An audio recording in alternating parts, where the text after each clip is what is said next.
what's up? My name is Emily. It is October 1st, or the first day of Halloween, if you are a Halloween lover like I am.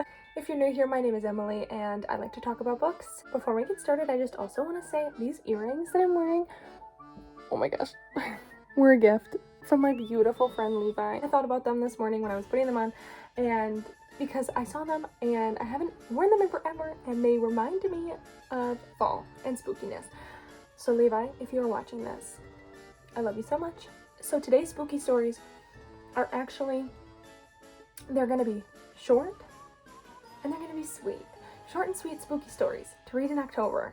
A lot of these are gonna be wholesome, except for like maybe one, but they're mostly gonna be, you know, not like keep you up all night scary, but they're gonna be kind of creepy, kind of spooky, something to just definitely enjoy during the fall season, this fall October season, without scaring you forever, scarring you for life. Without further ado, let's do it. So my first book I'm going to recommend to you is Dr. Jekyll and Mr. Hyde.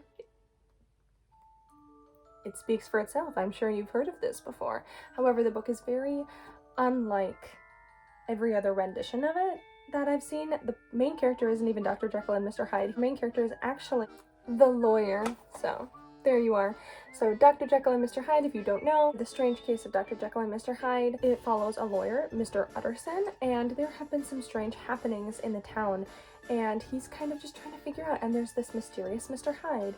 It's kind of a spooky story. There's like some darker elements to it. Great read. I read it in like an hour. It's a short read, really quick. It's a classic. Can't really go wrong. The next book I want to talk about is The Phantom of the Opera. If you know me, you know I am a musical theater lover at heart. It's my life. So of course, when I found out that The Phantom of the Opera was based off a book, I had to read it. The book is pretty similar to the musical. There's some different elements to it. We learn a lot more about Christine's past. We learn about her father more. We learn more about Raoul. We learn more about the Phantom.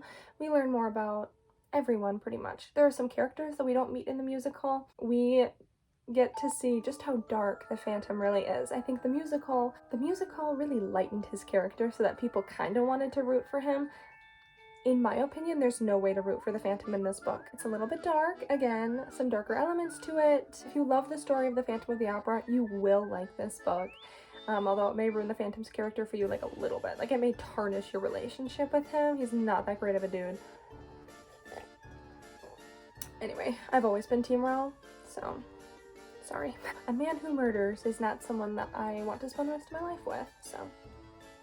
Next is a childhood favorite of mine called Strange Happenings. This is a bunch of short stories, vignettes sort of deal, and they're all just kind of like, okay, so it's like middle grade, right? So they're just like short, spooky, kind of creepy stories, not like stories that to tell in the dark, that series that like scarred a generation, not like that. This is much more like weird, quirky things, right? I think in the first story, there's a cat who talks, and he's like, why can you talk? So and there's like some creepy little spooky elements to it, but nothing like traumatizing. And there's like a bunch of different stories in it, and it's also really short, once again, so. These are short reads, so yay! Next, I'm gonna talk about Deep and Dark and Dangerous. I talked about this book in a recent video. I'll link it up above if you want to see what I talked about then.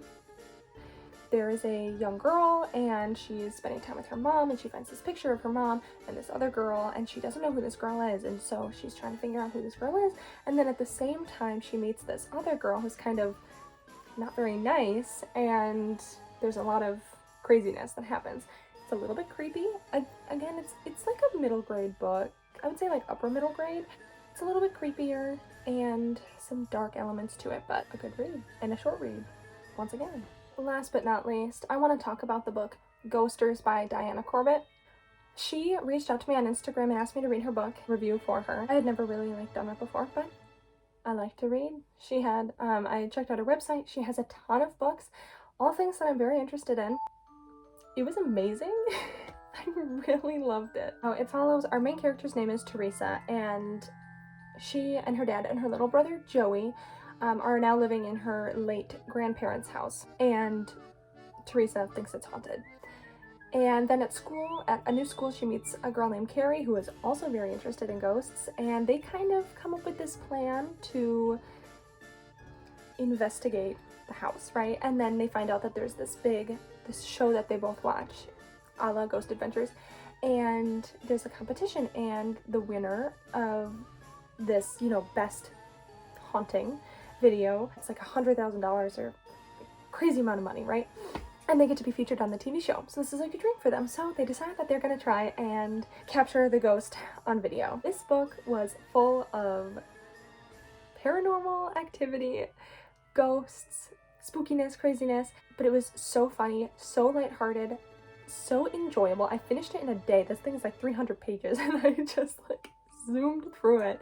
I really, really, really enjoyed it. So great read and super duper enjoyable. It's available on her website. I'm gonna link it below. She has written multiple sequels to these books as well as other books. I'm positive they're all gonna be just as good as that one. That is all I have for you today, and that is 5 short spooky reads. I hope you enjoyed the video. If you did, please like and subscribe. I post a new video every week. My question for the day is, what campfire story gave you nightmares growing up?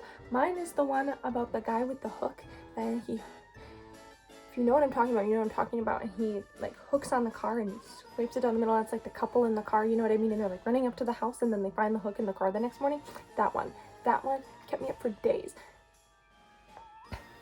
Okay, share your spooky stories down below.